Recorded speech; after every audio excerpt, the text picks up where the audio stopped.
I'm Keith Olbermann, and this is The Resistance. Shortly after Trump lost the Iowa caucuses, the Washington Post wrote about the supposed Trump whisperer, billionaire conservative Tom Barrack. He reconnected with his old friend Paul Manafort, a longtime Republican consultant. I really need to get to Trump, Manafort said, according to Barrack. He told Barrack he wanted to work as Trump's convention manager, helping him navigate what they expected would be a contentious affair. I really need to get to Trump. Why ever would Paul Manafort have put it that way?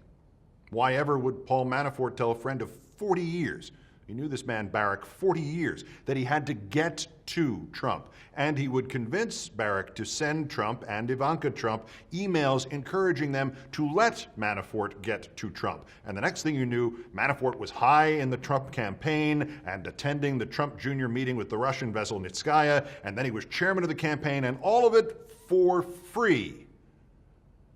Why? I really need to get to Trump. Why?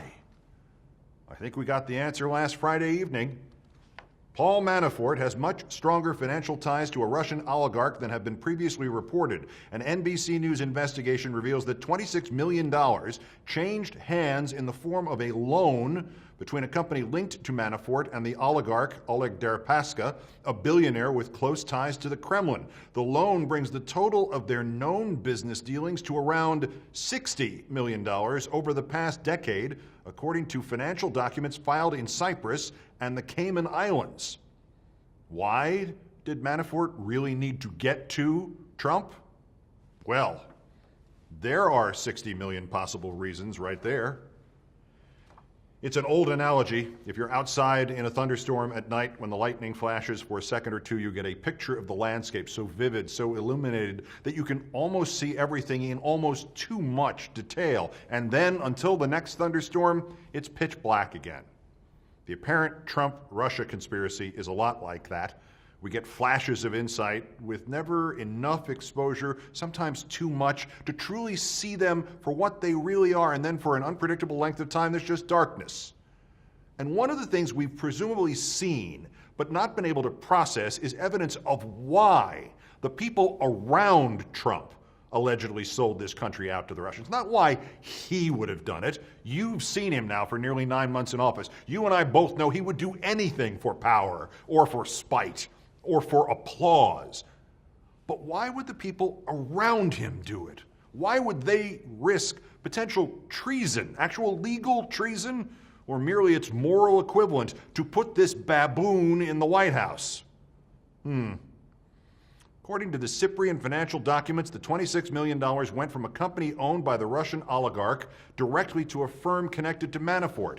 And the same Russian company issued a $7 million unsecured loan to another Cyprus firm connected to Manafort. And the two Cyprus companies that got the total of $33 million from the Russian, they in turn loaned $27 million to a corporation in Delaware that NBC also says is linked to Manafort. The company is called Jesand LLC. Jesand. Manafort has two daughters, Jessica and Andrea. Jess and the NBC piece is full of references to possible money laundering. And the special counsel, Mr. Mueller, not only got warrants to search Manafort's home, he got no-knock warrants that basically permitted the FBI to break down his door as a precaution against Manafort trying to destroy evidence if they knocked. I really need to get to Trump. Almost as interesting as these dangerously high sums of Russian money Manafort was reportedly receiving, handling, laundering, before he just had to get to Trump and become his campaign chairman for free, was the reaction to this NBC story by Manafort's spokesman. Actually, the reactions. There were two different reactions. Quote, Jason Maloney declined to give specific answers about the loans, but released a statement to NBC News saying in part, Mr. Manafort is not indebted to former clients today, nor was he at that time he began working for the Trump campaign. A clear and robust denial, except, quote, He later revised that statement, removing that sentence entirely. Maloney's second response to the story of the 60 million reasons is about how poor Manafort was under surveillance and wild conspiracy theories, and he never colluded with the Russian government, and absolutely nothing questioning the reporting. The reporting that Manafort was up to his eyeballs in $60 million in Russian money and could have been somehow financially obligated to former clients when he just had to get to Trump to work as his campaign chairman for free. Last week, Bob Mueller's team interviewed Reince Priebus about Comey, about Flynn, likely about the Trump Jr. meeting with the Russians and Manafort.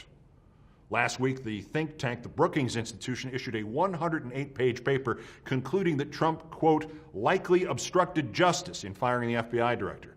And the FBI director has testified under oath that he was fired because he wouldn't stop the investigations of Trump and Trump's gang and Russia.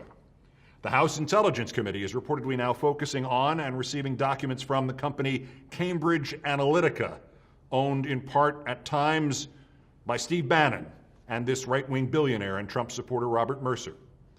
And analysts at Oxford University in England report they've discovered there was a, quote, entire ecosystem of that pro-Russia propaganda on Facebook and Twitter, which was micro-targeted specifically at current and former U.S. military personnel. I really need to get to Trump. Resist, remove, peace. The book is here. We got a good review from Kirkus Reviews, which never gives good reviews. Sharply focused. The prose is consistently aggressive, unrelenting invective for Trump haters who will love it. Trump is effing crazy wherever books are sold, and it's now available without a prescription.